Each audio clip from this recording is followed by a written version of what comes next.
Salut, salut, salut mes chers frères et sœurs du nord au sud, de l'est à l'ouest. Bonjour, bonjour, bonsoir. Cameroun, mon pays est un continent. Mon pays, le Cameroun, est un continent. Mais rassurez-vous, le continent Cameroun n'est pas seulement continent parce qu'il y a un régime qui est là en place depuis près de 41 ans, bientôt 42 ans. Bientôt 42 ans.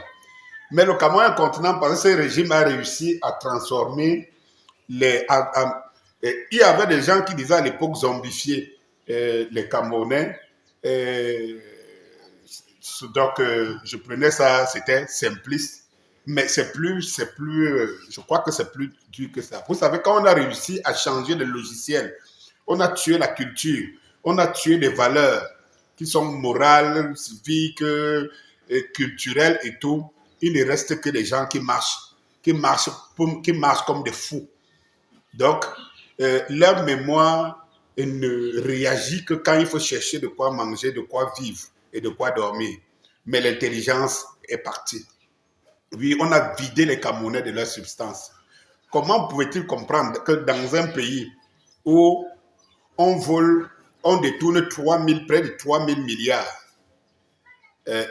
on détourne plus de 3 000 milliards, les Camerounais, ce n'est pas ce qui les mobilise le plus, c'est pas ce ils en parlent comme un commentaire quelconque.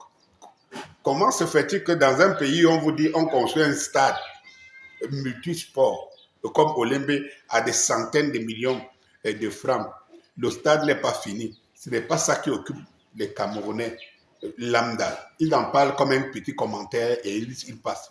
Comment se fait-il que dans un pays où on vous dit qu'on vous présente une chambre témoin d'un hôtel qui n'existe nulle part et que cela ne fasse pas l'objet d'un scandale, ce n'est que juste des commentaires qui en découlent et qu'un ministre de ce genre ne soit pas l'objet d'une cabale qui peut amener même le régime à le rejeter, à le destituer par rapport à des mensonges grossiers. C'est le continent. Comment se fait-il dans un pays comme le Cameroun où on peut sortir quelqu'un de la prison, quelqu'un qui a été arrêté pour détournement de l'argent des Camerounais et partout dans le monde, comme le cas de mon frère Sim, Mal et tout, et quand on le sort, qu'un magistrat le sort, l'escorte jusqu'à sortir du pays et tout, sans que cela ne soit une cabale qui vise à mettre en mal, à dénoncer les concernés. Entre-temps, il y a des frères d'armes qui se retrouvent en prison, d'autres qui ont été arrêtés chez eux, ont été condamnés à 7 ans de prison pour une intention de marche. Et que cela jusqu'à aujourd'hui soit éclipsé par des choses, je ne vais pas dire inutiles, et par les mêmes Camerounais dont leurs frères sont de l'autre côté, alors que ça devrait être l'objet de leur galvanisation au quotidien pour pouvoir mettre en mal le système, au moins pour libérer leurs frères. Vous vous rendez compte que ce n'est qu'un commentaire qui tristement n'est pas aussi important pour les Camerounais. Comment se fait-il que dans un pays, un immeuble s'effondre et tue plus de 50 personnes et tout, les gens n'y sont pas concentrés. Ils ne compatissent pas aux morts, aux gens qui partent. Ils ne font pas l'objet d'une communication forte autour pour que ça ne se répète pas. C'est le Cameroun. Des accidents mortels se passent tous les jours parce que les routes ne sont pas les bienvenus au Cameroun. Vous voyez tous les jours, il y a quand même des télés indépendantes qui essayent de montrer le quotidien des Camerounais, sans que cela n'aime les Camerounais eux-mêmes, sans que cela ne les mobilise, sans qu'ils ne vous montrent qu'ils sont intéressés par ça. On vous dit qu'on vous met des péages ultra modernes automatiques. Dieu seul sait regarder ces péages ultra modernes, mais sur des routes qui n'existent pas, sur des routes vieillots, sur des routes qui ne répondent pas aux normes des péages ultra modernes. Et quand vous dites que ces péages ultramodernes, dont à peine 2 tôles et un bâtiment, vous coûtent des milliards et des milliards, sans que cela ne mobilise et les influenceurs camerounais, et les blogueurs camerounais, et les donneurs de leçons, et tous ces grands moralistes qu'on voit sur les plateaux de télé, sans que cela ne les mobilise. La première fois qu'on a vu, par exemple, nous on a ressenti au Cameroun, et peut-être dans d'autres pays de la sous-région du CFA, qu'on a ressenti les prix des matières partis du kit au double. C'était avec je veux dire quoi, une raison logique que la monnaie avait été dévaluée. Donc, du coup, les choses allaient du kit au double. Mais combien de Camerounais s'intéressent au fait que en un an, tout est allé du kit au double en 2023, du kit au double. La vignette automobile qui coûtait 25 000 est à 50 000. La visite automobile, par exemple, qui coûtait 9 000 et poussière est à presque 18 000. Le carburant a augmenté. Tout ce que vous connaissez sur le terrain est parti du kit au double, sans qu'il y ait une dévaluation de la monnaie. Comment on peut expliquer ça?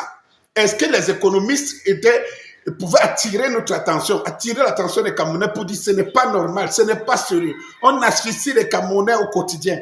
Tiens, est-ce que vous savez, on a fait un semblant de cabale ici, dit que on attaque les oranges, machin, tout ça là, tous ces vendeurs d'internet et de communication. Ça a fait juste l'objet et puis ça a fait juste l'objet pour régler les comptes de quelques individus qu'on estimait, parce que au Cameroun, ce qui fait bouger les gens, c'est lorsqu'il y a un individu dont on est capable, en le prononçant ou en s'attaquant à lui, de se faire soit des followers, soit d'attirer l'attention sur soi.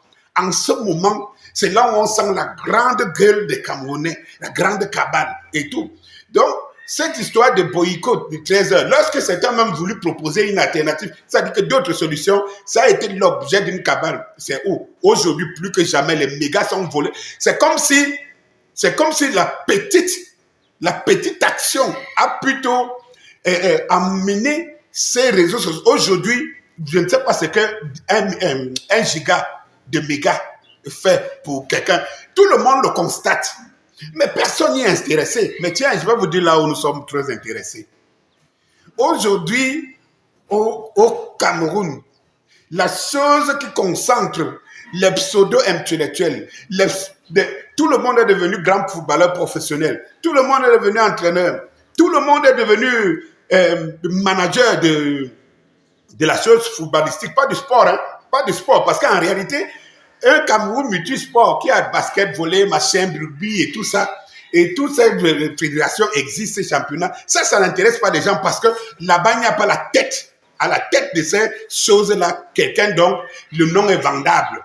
Le nom est vendable et peut nous permettre de s'exposer. On est donc tous devenus des entraîneurs, tous devenus au Cameroun des managers. Et on se rend compte au Cameroun que nos problèmes du Cameroun, ce sera le football.